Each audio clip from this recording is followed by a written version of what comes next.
Audiophile grade earphones that have active noise cancellation seem to be few and far between. You either have earphones that sound phenomenal but don't have ANC, or earphones that have ANC and are truly abysmal in the latter department. Now, step forward the RHA TrueControl ANC. As the name might suggest, these are true wireless earbuds with active noise cancellation. Now, they don't come cheap. They cost £250 in the UK and a whopping $300 in the US. If you're interested in purchasing it, links in the description below will take you to the appropriate stores. Also down there you'll find some alternative suggestions that you might want to consider, ones that I'll be referencing, for example, from Sennheiser and Grado to be more specific. Also down in the description below, if you are on social media, I'd very much appreciate a follow, for example on Instagram, on Twitter. It'll allow you to keep up with the latest reviews that I do on the channel. And furthermore, if you're interested in all electric or hybrid news or reviews, do check out Totally EV. Your support will be equally appreciated. So to start off, let's talk about what you get in the box. Well, you've got a Type-C to Type-A cable. As you can see, I've just been using my own, and you've got a nice selection of ear tips. I can't stress this enough, but a lot of manufacturers seem to only include small, medium and large, but in fact there's a lot of different sizes, and specifically ones which are foam ones. So it's nice to see that RHA have actually included foam tips as well. It seems to be quite a rarity nowadays. Now, with the earphones themselves, they come in a pretty chunky case. Now, the case itself is relatively heavy. How heavy exactly? It's 94 grams without the earbuds, while each of the earbuds themselves weigh 8 grams each. Now, the case itself can do wireless charging. You can of course connect it over USB Type-C, and that will take around, I'd say, just over an hour to charge from empty to full. There's some LED indicators, as you can see. It's on 2 out of 3.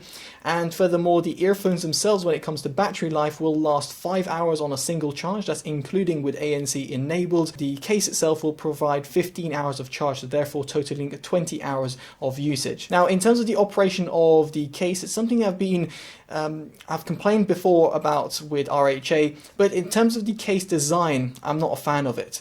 The reason why is, while it does seem stylish and it seems quite nice, it's a relatively bulky type thing, but also in terms of the right and left indicator.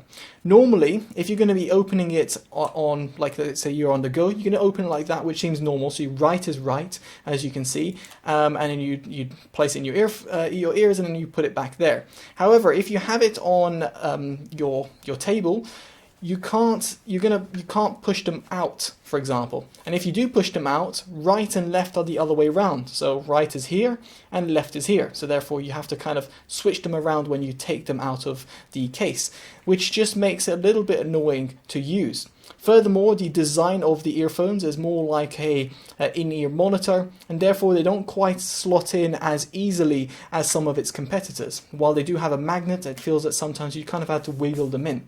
By comparison, for example, the Sennheiser Momentum earphones, you can see they're just quite easily placed into their little compartment here, and the same would go with any of its competitors, the Libratone Track Air Plus and the Jabra Elite 75T. Anyway, they just are a lot more intuitive to use than the ones that just need to be kind of wiggled in, and again, I think the case is just that limiting factor. Nevertheless, the earphones themselves have got these touch sensitive pads on either side.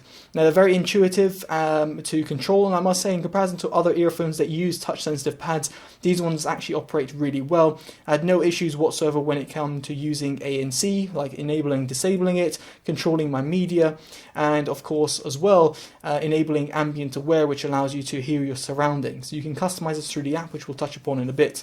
Now, the earphones themselves are absolutely massive. In comparison to its competitors, you'll be able to see over here that, well, the earphones just look massive. And this will be of concern for those people who have smaller ear canals or smaller ears altogether. And therefore, also, for example, females out there which generally have smaller ears than males will find that these earphones just stick out like Frankenstein earphones. And even as a male with relatively large size ears, they do stick out like a sore thumb. They just don't fit the true wireless market as well, just because, well, they're very chunky earphones, and therefore if you're going to be using these on a cycle, on a run, going to be doing some intense gym workouts, for example, I wouldn't have too much confidence of these sticking in your ear, even if you were to use the foam tips that are included in the box. Now, RHA also include an app, and as you can see through the main interface, you can see how much battery there is remaining between each of the earbuds and a simple play and media function buttons. Now on the right hand side you've got the ANC ambient mode, which you can slide between a toggle, and you can disable ANC, which is nice, and that will automatically reflect. And then you've got the EQ function. Now unlike some of its competitors where you've actually got a 3-band equalizer or 5-band equalizer, that's not quite the case with the RHA one, and hopefully RHA will address this because we'll touch upon why in the sound quality section. But essentially you've got preset EQs, which none of them other than really the neutral one really sound good. And in fact when you go onto the neutral one and between going between the preset and the EQ, the neutral profile actually sounds just a little bit different. I'm not really sure why, but it sounds a little bit different between the two menus. Nevertheless, I actually used the earbuds with the neutral mode only, whereas the other ones just seem to tinker a bit too much with the overall sounds and not for the best. Now there's a type and swipe controls. You can see you can adjust the left and right, be it from swiping, so you can, let's say, swipe media or have the volume up and down. And then you've also got, you can double tap to enable different functions. So for example, ANC on the left one, and I've done the same for the right, so you can customize that as well. You've got voice prompts, which you can choose in terms of language. That's a good selection there. Standby mode, you can have that in order for it not, to save yourself a little bit of power. And then you can also have the power off button over here, which will automatically power off the earphones straight away. So the app is pretty basic, and I really would have liked if RHA addressed the EQ function in order to really, well, as the name would suggest, actually customize it. And now we get onto recording quality, and everything you can hear is coming directly from the TrueControl ANC earphones. Now what I'll say subjectively is the recording quality is actually pretty good. It seems to pick up my voice pretty accurately and doesn't seem to overdo any tones. Now to give you an indication of how it will perform with sort of music playing in the background or some sort of ambient sound, I've got my friend's song playing and I'm just going to be facing it, so both the earphones are kind of centered towards my bookshelf speakers, and they're going to be playing at the same volume as we're going to switch towards earphones. By comparison, here are the Jabra Elite 75T, and yes, I'm sorry I'm not facing you right now because I'm still facing my bookshelf speakers. No volume has changed between the two earphones.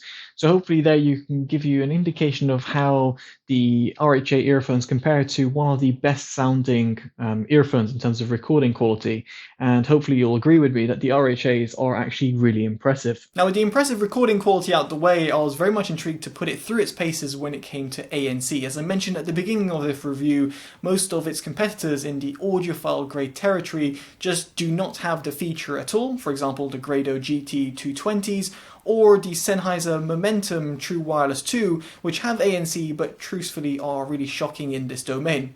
Here I'm pleasantly surprised to say that the RHA earphones do a great job at cancelling ambient sounds and allowing you to hone into your music.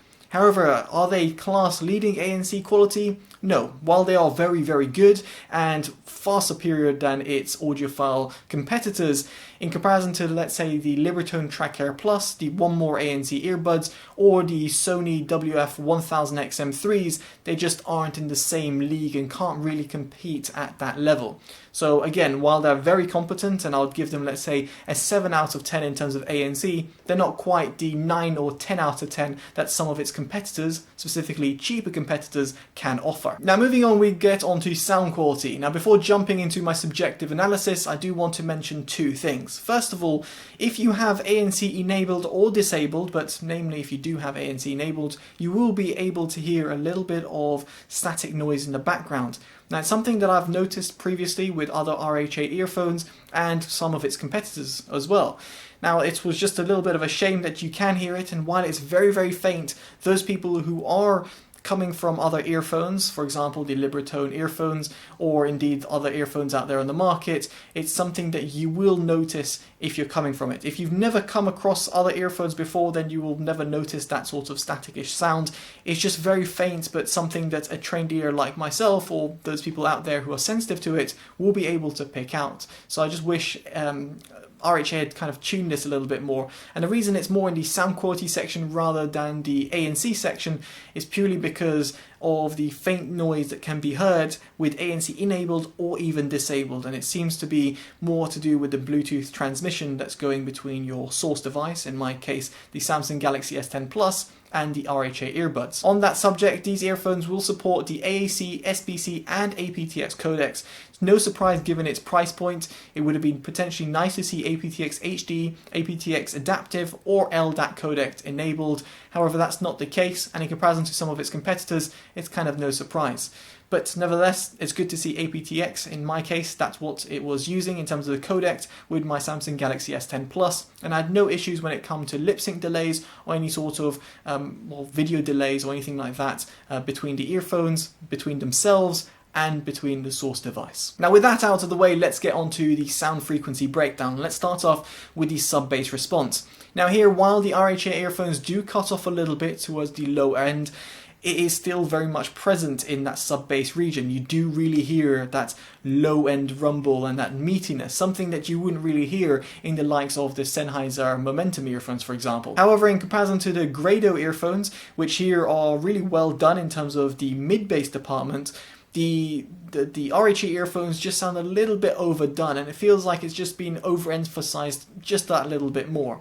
Now, as I mentioned before, through the equalizer section, you can't actually customize the bands, and I think this is kind of an oversight. Potentially there'll be a firmware update later down the line, but at the time of doing this video, you can't customize the EQ, and therefore the bass tones just seem a little bit overdone. And as a result, this does feed into the lower mids, and it's almost, if you look on RHA's website, you'll see kind of like a frequency graph, like a frequency response graph, and it's very similar to what I'm able to hear. The lower mids seem a little bit pushed back, and here in comparison to the likes of, let's say, the Grado earphones or the Sennheiser earphones, you will hear that lower mid section being pushed back a little bit more than it should do. However, on the plus side, the upper mids are a little bit boosted up, and therefore it does come out pretty well when it comes to listening to vocals. So I had no issues in terms of that. It's just, I just wish RHA had tuned down the bass just a tad and increased the lower mids a little bit, and therefore allowed, well, all types of vocals to really come out and shine a little bit better, as they do on other earphones. And finally, onto the highs, they do roll off at the top end a little bit. They do sound a little bit softer. They still have that sparkle, but not as much as, let's say, the Sennheiser earphones, or let's say even the Jabra Elite earphones, which have that little bit more top end clarity. It's not quite the case with the RHA earphones. It would be nice to see that little bit of extra detail added on. Again, potentially via a EQ, which you would be able to customize through the app. Would you be able to potentially add a few notches to the top end, high end frequencies, and therefore get that little extra little bit of, well, zing from your music. And finally, onto soundstage. Here the earphones actually do really well. Now, while they won't sound as deep and as wide as the Sennheiser earphones, they do have phenomenal instrument separation, which really does seem to give you a good feeling when you're listening to music. You feel that sounds are coming from different places, and if you're going to be using these for, let's say, gaming, or you'll be listening to movies, for example, then you'll have a good sense of awareness when you're listening to the earphones. It doesn't sound too claustrophobic and pushed back or anything like that. It does a really good job, and as I mentioned, the width and depth could have been a little bit improved in comparison to, let's say, the Creative Outlier Air or the Sennheiser earphones, but still, on the whole, just a phenomenal job in the soundstage department. And so this all really leads me on to my verdict. Now, the RHA earphones aren't quite perfect. They're not exactly the most ergonomic earphones in the world. The case is a little bit chunky and not really well designed in my opinion, and the app could do with customized EQ functions, but I'm sure that could always be added at a later date if RHA choose to do it so. On the other departments, the RHA earphones are actually really good. They sound fantastic, they've got good recording quality, they've got a very good ANC performance, and just on the whole, the overall package that you're getting is actually really impressive. So as a result, I feel that these RHA earphones, again, while not quite flawless, are definitely one of the best earphones in their category for true wireless audiophile grade sound with ANC, and as a result get my Best Buy award. Now, I'd be very much intrigued to hear your thoughts in the comments section below, what you make about the earphones, and of course, if you do like this video, give it a like, subscribe to see more, and favour and share as it always helps the channel grow. I've been Totally Dubbed, take care of yourselves, goodbye.